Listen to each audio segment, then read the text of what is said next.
Good morning. My name is Salif Damansya, When did you join Paskibra? and I am a member of the Paskibra team at my school. What is the most challenging part of Paskibra?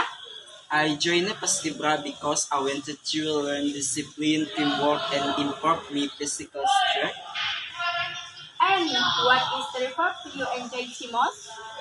The most challenging part is the training. We must wake up early, practice marching, and the stairs first to set even when tired. What skill have you learned from Paskibra? I enjoy the teamwork and support each other, and it feels great when we perform well together. How does Paskibra help you in daily life?